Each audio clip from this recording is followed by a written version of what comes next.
Hello, everybody. Welcome back to the Left Hand Leftist podcast.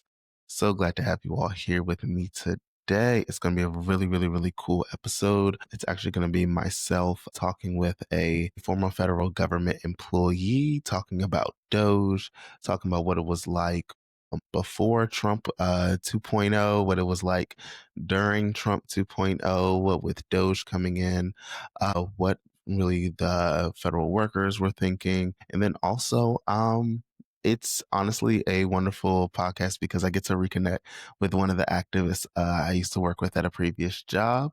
And with that, let me tell you all a little bit about our guest today is Tamara McKinney. She is a activist, a freedom fighter within Prince George's County and also Maryland and the DMV area. She is also the co-lead of Concerned Citizens for Bail Reform and also does a lot with amateur boxing in her free time as well. So without further ado, let's get into the podcast. Tamara, thank you so much for joining us here today. It's amazing to have you here.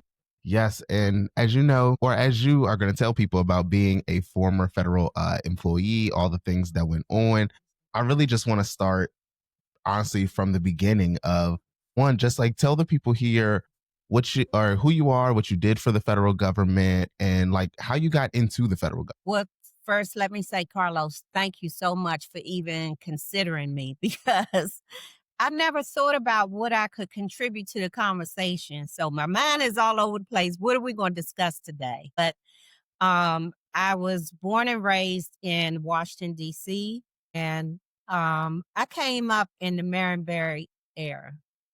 And Marion Barry kept the youth employed. He was just the light of the city. So government was always where, in my circle, our parents told us either you go in the military, go to college, I didn't want to do, go in the military, wasn't going to do, or get a job.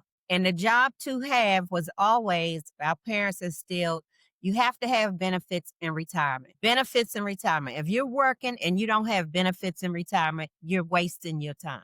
That was Same. how we were trained and brought up. So initially I started out, I always had from a kid had an entrepreneurial spirit. So I really wanted to work for myself.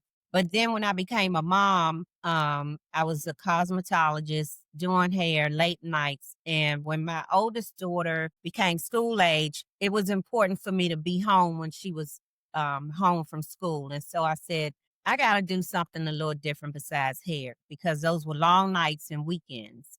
And my girlfriend, who stayed on the beaten path of college and then went into the government, she called me one day and said, hey, you can take the civil service exam. We used to have to take an exam. You had to type 40 words per minute to pass. And she said, we have a position in HR. She was in HR. So I went up to FDA, 5600 Fisher's Lane in Rockville and took the test. And I passed the test. That was something also in school we learned, not keyboard and computers, but we learned typewriter. Okay. So, and your typewriter, buddies. Wow. Okay. Yeah. And you had to manually turn the paper in the cartridge and everything. Oh, you mean the one that you have to like slide to the back and type and zing? And yes. So I started as a personnel clerk and then became a secretary, moved on from FDA, went to Department of Commerce for NOAA, National Oceanic Atmospheric and Administration. Those are the people that help keep us safe and give us the proper tornado warnings, which we'll touch on current administration. But anyway, left commerce, went to NIH, and that's when I realized again, this is not where I want to be because before I even accepted the job, Blacks, people of color were talking about discrimination and how they were not paid fairly compared to their counterparts. They weren't promoted.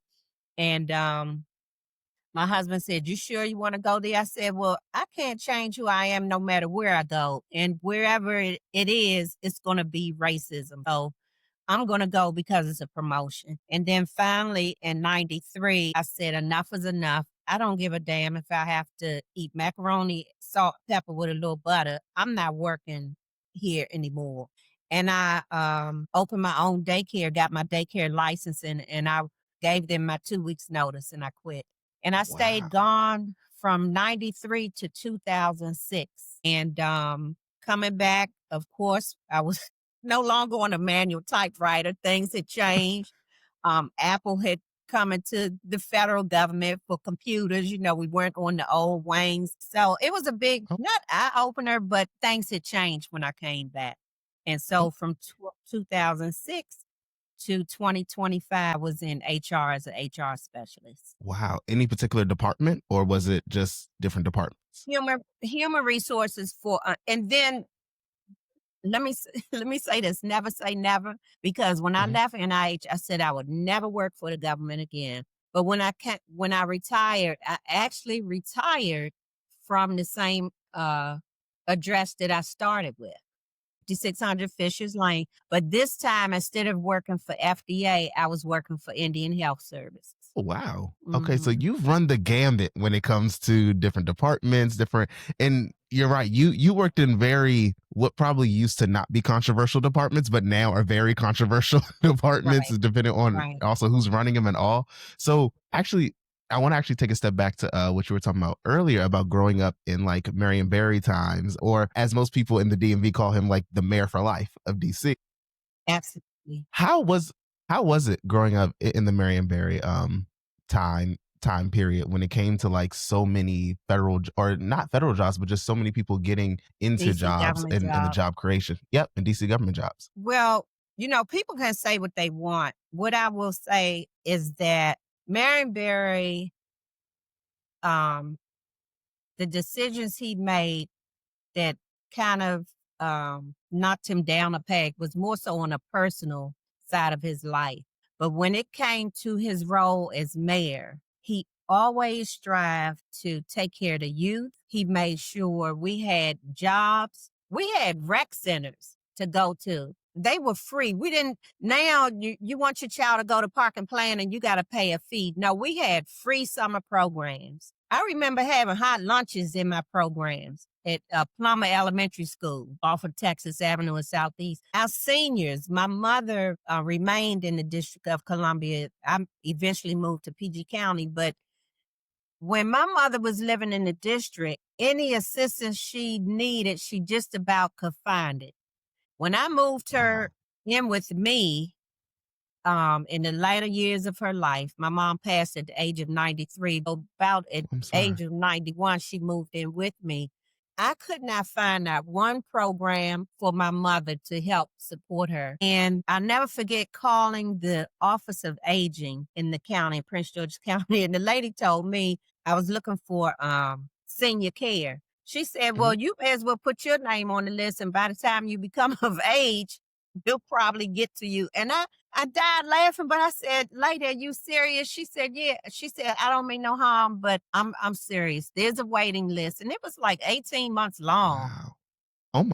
to get me. Yeah, 18 months long. So Marion Barry, through his years, I heard none of the seniors complain anything that they needed. If things weren't going in their favor, they could write his office. There was always someone responding. So even though we had some difficulties, we had the crack era come through DC and stuff like that. But I will say that is a different story for another time. And I think that was very intentional to destroy us. But as far as Marion Barry is concerned, he cared for his community and he lived in his community. And I don't recall a time of hearing any of my elders say that they were left stranded. Wow. And to think of how Marion Barry won, I think Marion Barry was definitely set up when it came to trying to take him down, and things like that as well. While he served as mayor, was just taking care of so many residents, older people, younger people, all that. And to think of how politicians are now, especially in DC, and seeing the way Muriel Bowser is, Mhm. or here in Prince George's County, or all throughout Maryland, that I feel like politics just doesn't compare to how it used to be back in the day. People actually Mhm. cared about the people they represent, and then now you see it's almost as like it is the people who need to basically service the politicians rather than in the other way around, where the politicians are servicing the Mhm. community. So And we had manpower, and he read. citizens returning home from incarceration. Wow. He tried to strive for those brothers to be able to find employment. Yeah, they were tough times, but they were good times because you had a mayor that actually genuinely cared about what his community needed and stood for. That's amazing. I wish we could have that now, but unfortunately, hopefully we can get back to that time when we had it, when we have that.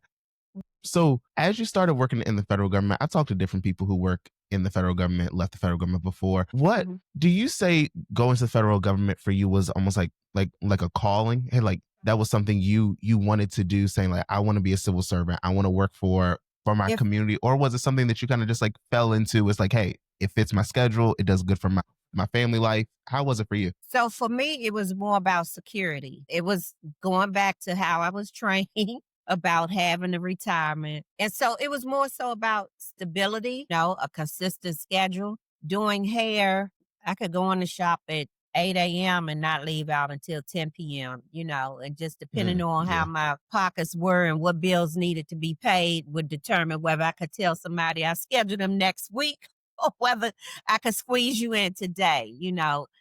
And a lot of that was accommodating your clients' needs as well. So I'm big on customer service and human resources because I am a customer service oriented person. Human resources fit me well because human resources, I did not care for recruiting, but I loved the benefits side. So that was helping people learn what their benefits were about. How do you Wow. contribute to your thrift savings plan, life insurance, health insurance. So I used to love that arena of HR. Oh, Recruitment, I didn't care for it too much because politics got into that. And then sometimes hiring managers, they wanted who they wanted, but laws required us to look at veterans first. It was just too much back and forth on the recruitment side. oh wow. But for me, the federal government really represented stability and benefits. That's good. That's good. Definitely.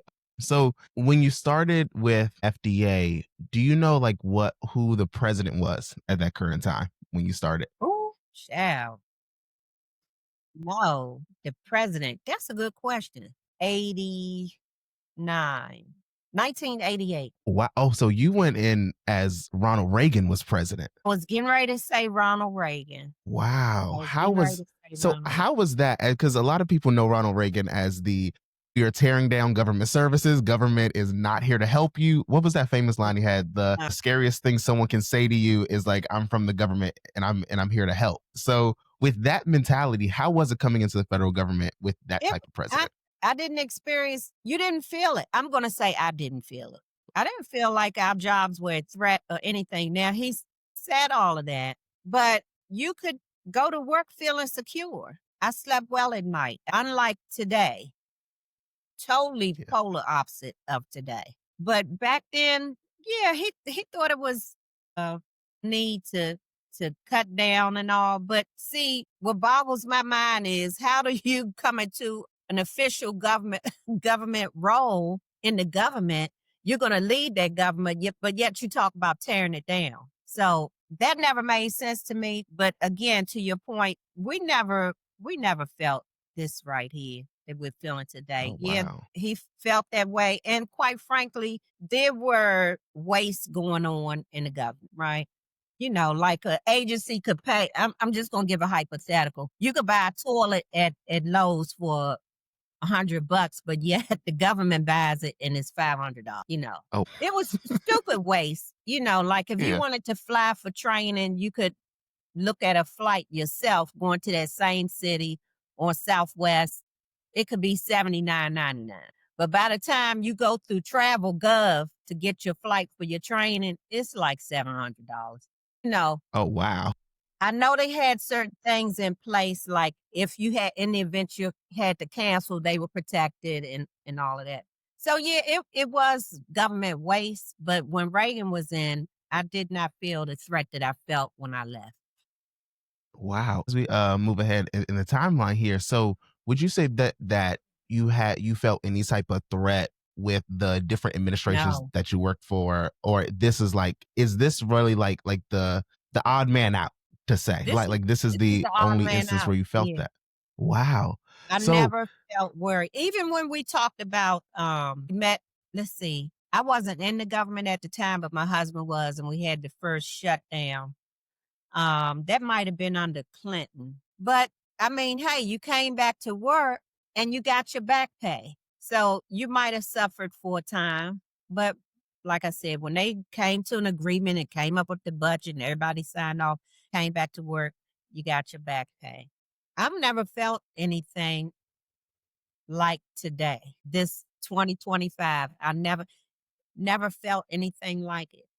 I felt like I woke up in the twilight zone, really? 2025. Yeah, 2025. I've never seen nothing like it.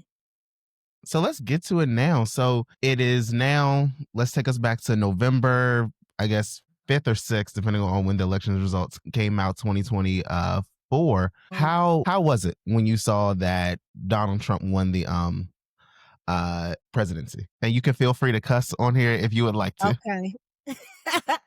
So I felt a great sadness, and it was because of the Project 2025 was um new conversations that people were having about other people, and I used to wonder, like, how do you be white and poor and think you're better than everybody else? Like, why don't you realize we're in the same boat together? But you let Yep. somebody convince you that you are better than somebody else. So I was sad because of the mentality of America. Nothing new, because sometimes I hear a certain person on a favorite TV show of mine on The View. I'm not going to say their name, but she always says, "This is not who we are. This is not who we are." Hell yeah, this is exactly who we are.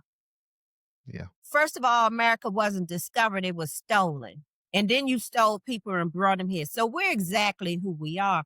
But I just thought that when I saw the young individuals that were white believe in this bullshit, because I said, haven't we all evolved? But I guess it's how you trained and who you listen to, right? Yeah. So Who your parents are. um People yeah. wind up So I showing was the same.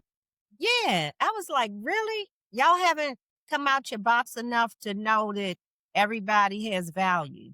So I was very sad, and it wasn't that I'm crazy about the Democrats, because I'm not. I feel Republicans and Democrats are husband and wife, and they just simply drink and argue about what the kids should do for the weekend.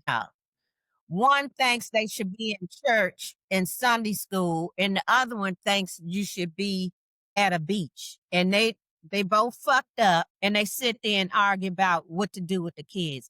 So I'm not impressed with the Democratic Party either. I'm not impressed with politics. And Carlos, quite frankly, I'm kind of ignorant on a lot of things in politics. But to answer your question, I was very saddened about the direction that America wanted to go into. And I was saddened that we had young folks. The mentality, I thought it was old people's mentality, Mm-mm. 80s, Nope. 90s. But you're talking about millennials and younger buying into this bullshit. So, and then they It's found scary. out, right? They found out. Yeah. They found out Wow. that I they didn't mean, matter either. right? They found out that no, y'all are just as worse off as the rest of us are, and Mhm, no one's coming to save you either. And mhm. I love your point too about the. I actually have never heard an analogy like that about the Democrats and the Republicans. I'm gonna steal it from you in a minute here, Okay. but I love that because you're right. The Democrats weren't putting together any policy agenda to make the country better, just like the Republicans weren't putting together an agenda to make the policy to make the country better either. But even to that point of just the Project 2025 and all that stuff, was there conversations between you and other federal workers just about like, hey, this is what might come down the pipe for us? Is like, did you all see Doge or Project 2025 as it's going to impact your like day-to-day job life as far as like employment status? Yeah, how did you all feel about it as like federal workers?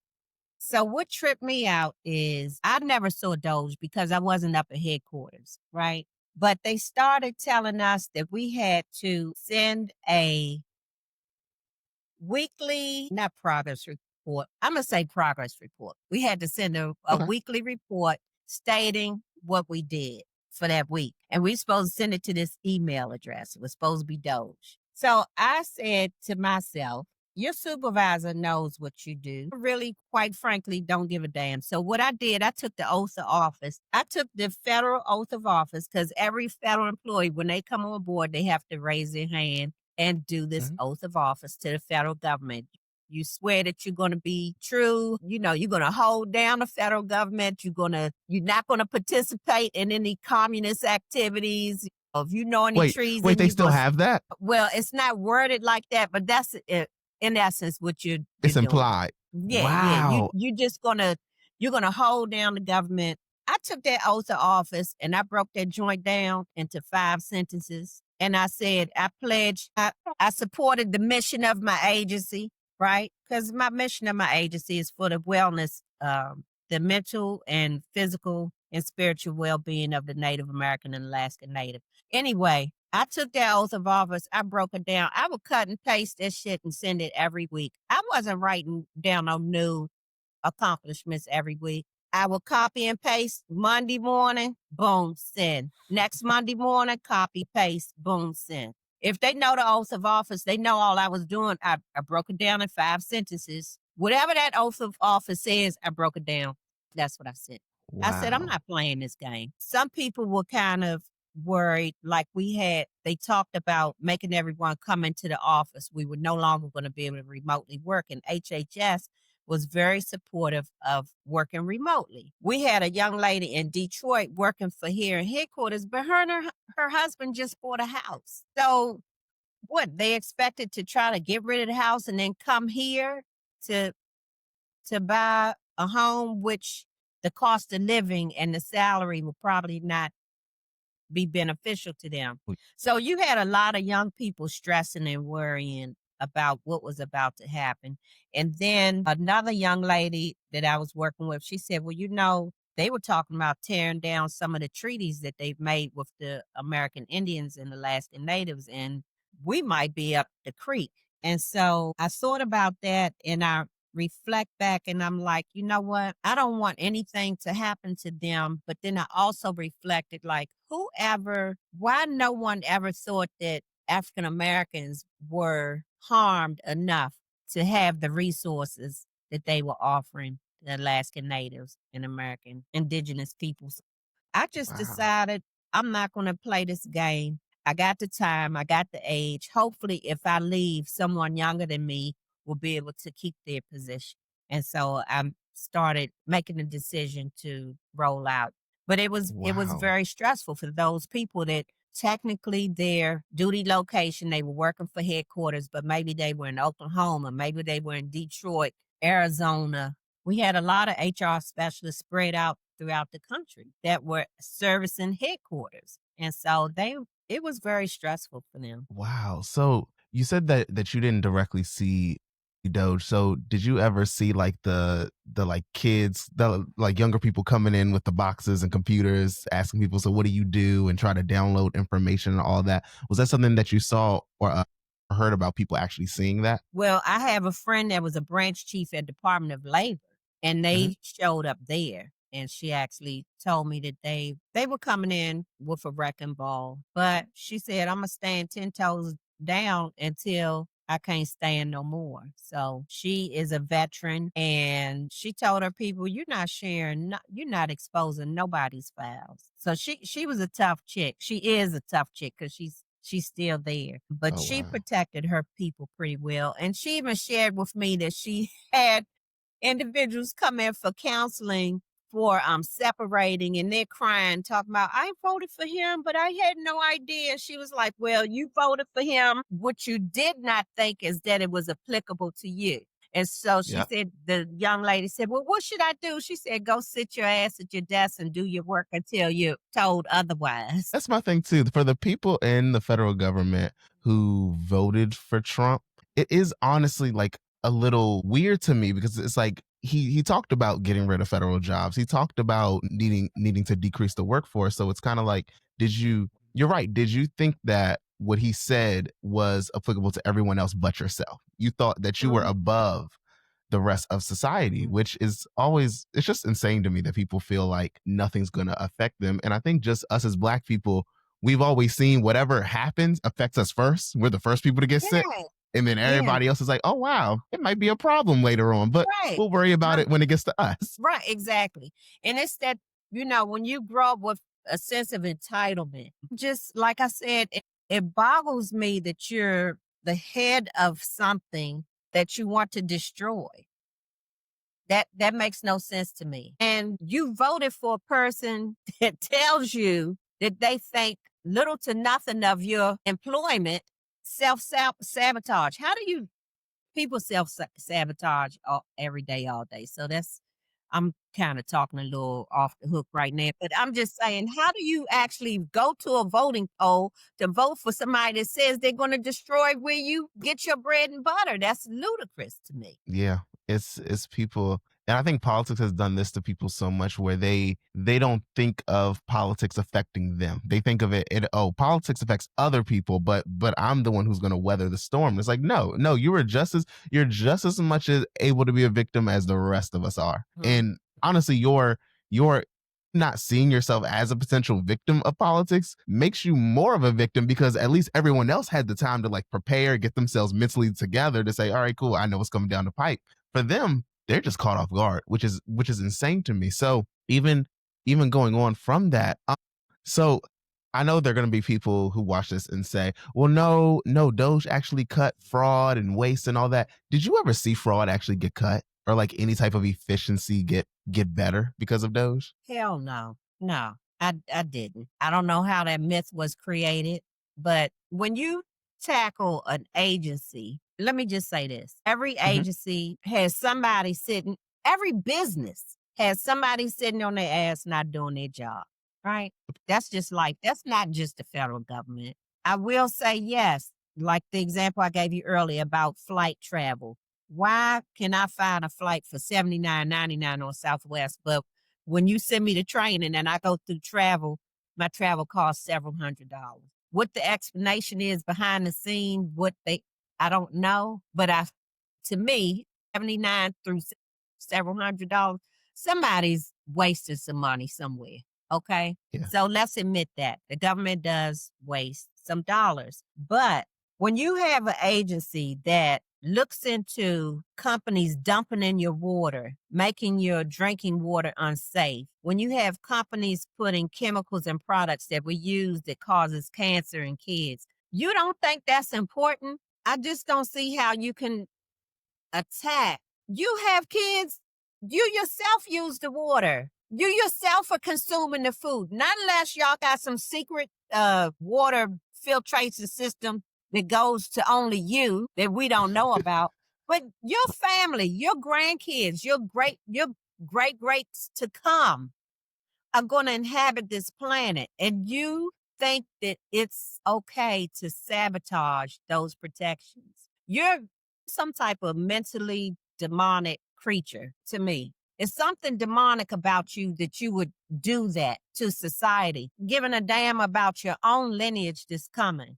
Like, how do we do that? So if somebody is studying how many bubbles can you get a piece out, how many bubbles can you get out of a piece of Hubba Bubba? Okay, that's wasteful research, Yeah. right? I don't give a damn about how many bubbles you can get out of a piece of bubble gum.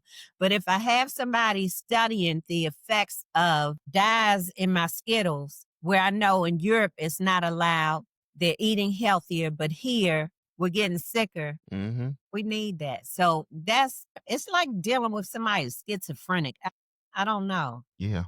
Yeah. I don't It's know. it's And I don't simple. mean that to anybody that has schizophrenia. I'm not trying to insult anybody. So, Oh, definitely sometimes, not. Carlos, I can use analogies that might be offensive. That's not my intent to be offensive. I'm just trying to say that I don't know who we're dealing with. It doesn't make sense. How can you think you're harming one, but you don't realize you're harming everybody, Yeah. including your own lineage to come. You said that perfectly. I mean, you're right. It's causing chaos for no reason and no sake, and people aren't and even the people who want to harp on the fraud and waste and abuse and all that, no one's thinking about the long-term effects of this, of like clean water, clean air, even the attacks on social security, talking about how you have people who are 200 years old taking social security, and people say, oh, we need to start Idiots.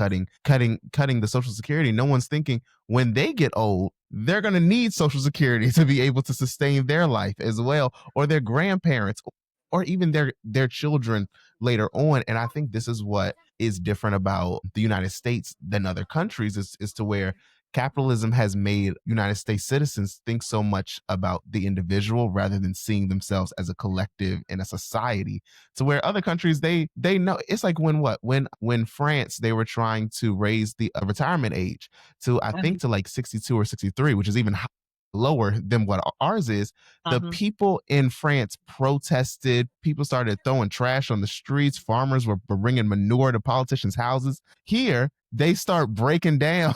Like, they tell us we're going to raise the retirement age. We're going to cut social security payments. We're expected to just keep on going to work the next day and act like, all right, cool, Uh-huh. that's fine. I mean, we'll take what we get because people are taking my tax money and using it for their social security. It's like, no, you're paying into a benefit that you're going to collect at some point in Exactly. your life. And Exactly. all the while, I wealthy people skirt paying their taxes, so that's why our programs are underfunded as well. Mhm, mhm, and that amazes me too. I've heard some wealthy people say, "I don't mind paying my fair share." So, I don't know what they do since they can't pay it, since the government is not.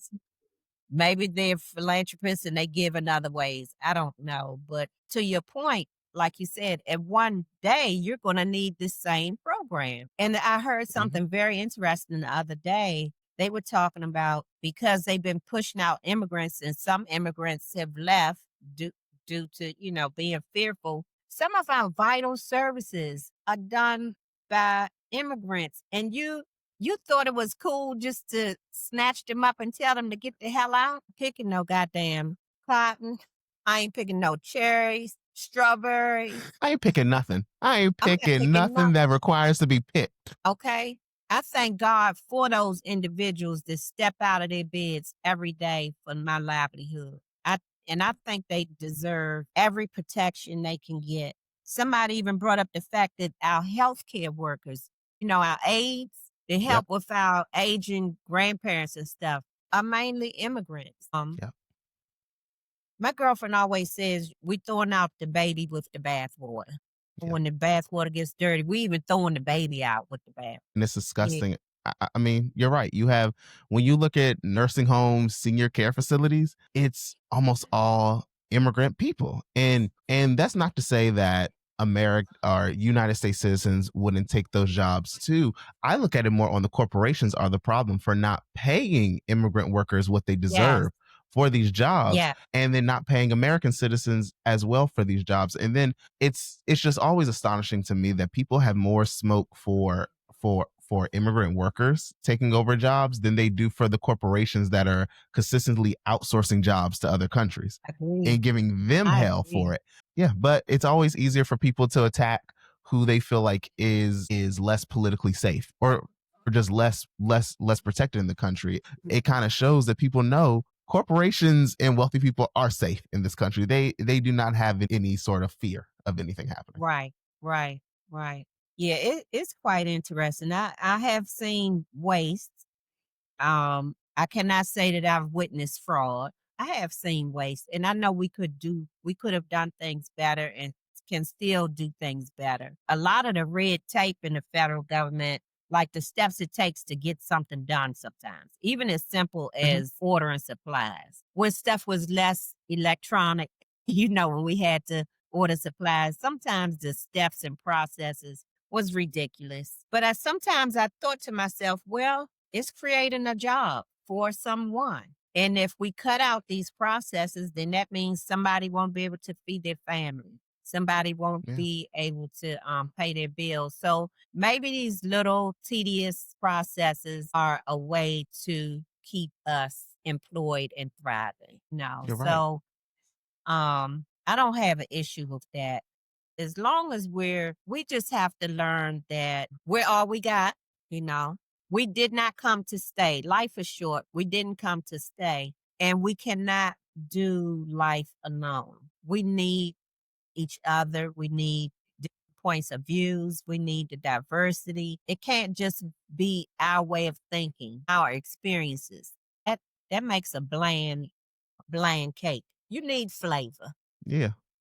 Uh, Exactly. The country would be boring. The country would be boring yeah, if you you take need out all the flavor. non-white people and let it just be this boring country. Yeah, the country would be horrible and boring. So as we're Right. wrapping up Yeah. here too, I want to ask, how has it been?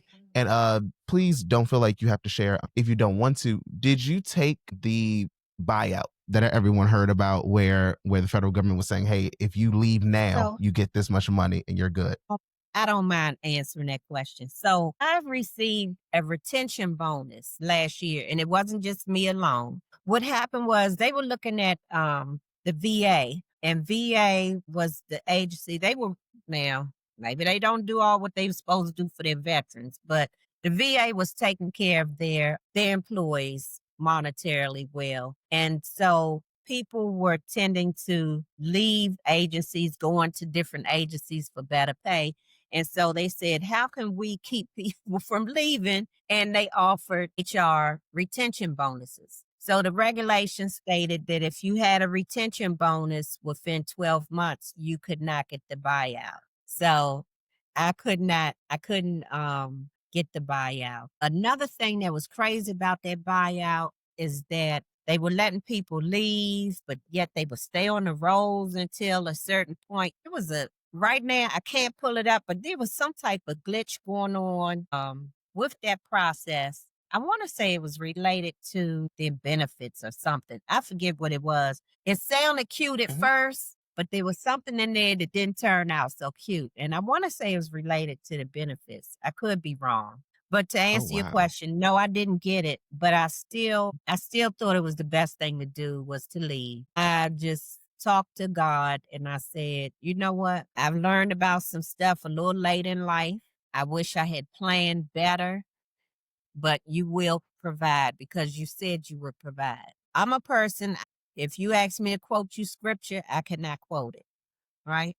I'm not 100% all in. I don't take the Bible literally. Let me just say that too. I do not take it literally. And Christians that take it literally drive me nuts.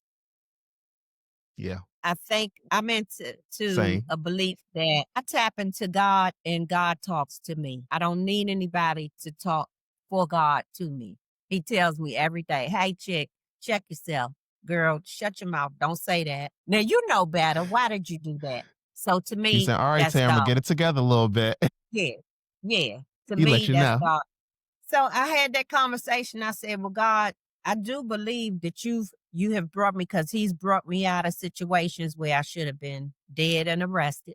I know it was nothing but God. So that's what I said, God, I'm getting ready to step out of this joint on faith. What I haven't invested ain't going to get invested. You know, what I didn't get into buying properties and making money with rental properties. There's a lot of things that some of my peers did that worked out very well that I was too stupid to take heed to. But Big Papa, I'm ready to go. And I need you to keep Yep. me in your hands and let's do this. And Carlos, that's exactly what happened. I walked away May 31st and I thought I was going to have to rush and pull my social security.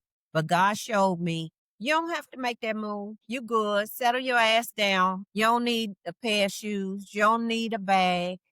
You don't need this dress. You know what I'm saying? And Yeah. things have I feel good. I feel safe. And even those moments when I hear shit on the news that could send you into a state of panic, I go back within and I say, "Hey, Big Papa, what we doing?" And he be like, "Girl, I got you." I love And that. that's what I I love roll that. with. Tamara, I love that. And final question to you too. And you kind of answer this. How's it been for you since leaving the government? Do you have any it sounds like you don't have any regrets at all. How's life been since leaving? Baby, let me tell you, I don't have regrets, but this shit is more than a notion. I, first of all, the first couple of days, I woke up when I kind of wanted to, and I was like, yeah, I finally got to this spot in my life. But then I was like, damn, what am I going to do today? So I started in the basement, started cleaning stuff. And I was like, well, damn, I moved this stuff now. What am I going to do? So I went to a few things, like I went to hand dance, right? I love hand dance. I always did. When I was a little girl, I was 9 years younger than my sibling. So I would Oh, watch, wow. my sister would have parties and watch them hand dance and bop. Oh my God, love to bop. But baby, I went to that uh American Legion. I'm 62. They was like 80s. And so they were doing it though. They look good. They out there dancing. But I looked around, I was like, but these aren't my peers. And I felt like the baby of the group, and I Yep. just felt like it just wasn't it, you know? So I said, okay. Then my play brother, he retired. He's younger than me, but he retired. And he's like, hey, we can go over to Park and Planet. We can go in swimming from Monday, Wednesday, Friday for free, 6 a.m. to 12 Oh, p.m. I went in there, man. The walkers was lined up against the wall, and I was like, God, you know what? Thank you for letting me wake up on my own and be able to walk and dress myself. And I thank you for letting me see these people here still striving, still pushing, still enjoying life. But damn it, where are my peers? Like, where are the folks that's right. 60 something? Like, where y'all at? You know what I'm saying? So I was discombobulated until recently, and I found line dance, and there were women closer to my age, but I think I found my little tribe to kind of do a little something something with. But I said, well, damn it all, I'm going. I went on Amazon, which I hate Hmm. Amazon, but anyway, my little toy store closed. No more Toys R Us. I bought a Pokino game. I bought a bingo game. I bought some cards. I was like, I'm gonna have me a few day parties, and I'm gonna be serving tequila. Okay, There you go. okay. I'm gonna have me a few day parties on my own. So it took me a minute to really realize where I was and who was out here doing it. Well, my seniors that are near dear to me in their 80s and stuff. It's a few of them, man. I'm gonna tell you, they can out hang. They hang better than me. I can hang with them Really? all day. Yeah, yeah. I got an adopted mother up the street. She loves Henny. She has her own private little stop. She took me to see some jazz Friday night, so I'm hanging, but it Hmm. was a mental adjustment, So it's not always about the worst thing you could do is sit around all day because your health will decline. You got to get Yeah. out there, get involved, and do some things. And of course, as you know, I still volunteer with amateur boxing. We did about 4 shows in the city. We hit each quadrant of DC, Wow. Northwest, Southwest, Southeast, Northeast. So I enjoy still working with the amateurs in boxing. I love the boxing community, the men being fathers to these kids out here trying to keep them off the street and in the gym. I love supporting them any way that I can.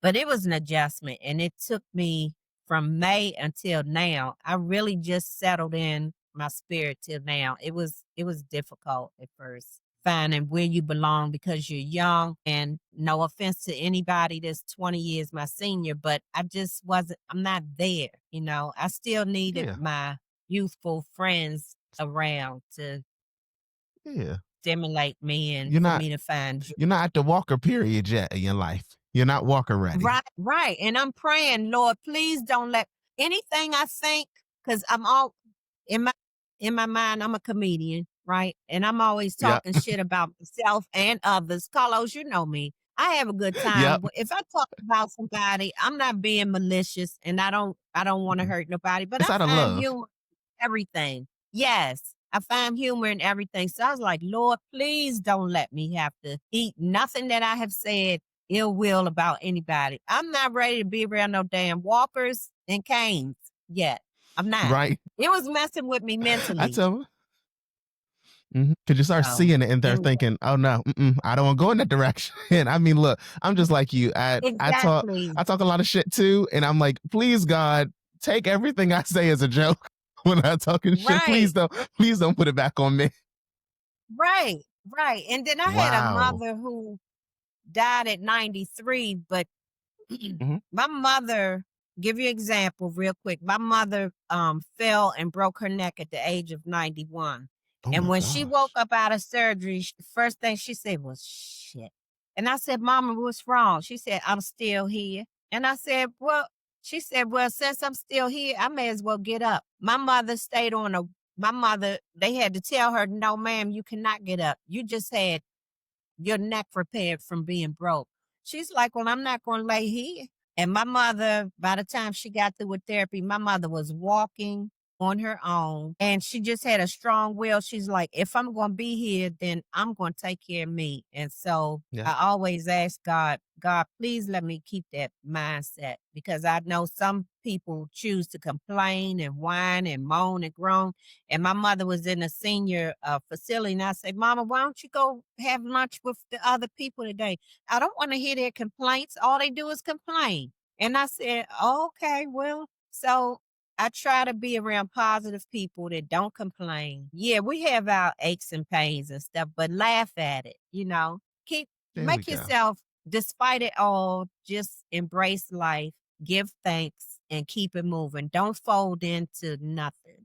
Don't fold in. And I know that's easier to say than do for some conditions. I get it. I'm not trying to paint a broad brush on anything, but your mindset says a lot about how you feel and how you move. And so I'm constantly trying to look for other positive individuals that we could keep each other lifted and move through this thing called life. I love that. Tamara, I love it. Please tell the people where they can keep up to date with you, what's going on, just how can people stay up to date with what you got going on, or any last words for the community out here. Well, let's see. On Instagram, which I'm learning how to function in Instagram, I'm Okay. Tism Land, TISMLAND.